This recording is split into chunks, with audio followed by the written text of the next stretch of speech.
Le bas coût de l'électricité au Québec intéresse l'industrie mondiale du Bitcoin, cette unité d'un système de paiement virtuel. Radio-Canada a appris qu'une dizaine d'importants joueurs asiatiques ont contacté Hydro-Québec. Voici donc le reportage de Bador. Dans ce discret hangar de la banlieue de Montréal, on trouve une cinquantaine d'ordinateurs d'un genre particulier. Pas d'écran, pas de clavier, mais beaucoup de puces et des ventilateurs très bruyants. Des milliers de machines comme celle-ci, réparties sur la planète, font fonctionner le réseau Bitcoin. Le réseau de Bitcoin, chacun de ces battements de cœur, c'est chaque puce qui font un calcul constamment en seconde. Le Bitcoin, c'est une unité d'un système de paiement virtuel permettant à ses utilisateurs d'échanger des biens et des services sur Internet sans passer par une banque. De puissants ordinateurs inscrivent et sécurisent toutes les transactions du réseau dans un grand registre et fabriquent un nombre très précis de Bitcoin.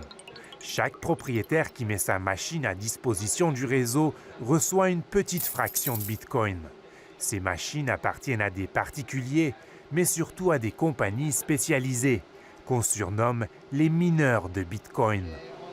Et pour ces derniers, les affaires sont bonnes. Le cours de la monnaie virtuelle a explosé cette année. Évidemment, la rentabilité dépend beaucoup des cours. Avec les cours aujourd'hui, une machine va rapporter environ 600 $ par mois. Jonathan est l'un des seuls mineurs de Bitcoin au Québec, mais il pourrait avoir de la compagnie. Une dizaine d'entreprises asiatiques ont contacté Hydro-Québec ces derniers mois. C'est des gros joueurs. Le Centre Bell à Montréal consomme l'équivalent de 5 MW de puissance. Les joueurs qui nous contactent, ça peut être de 5 MW à jusqu'à plusieurs centaines de mégawatts d'énergie. Rien de signé encore, mais Hydro-Québec a un argument de taille. On a les meilleurs tarifs en Amérique du Nord.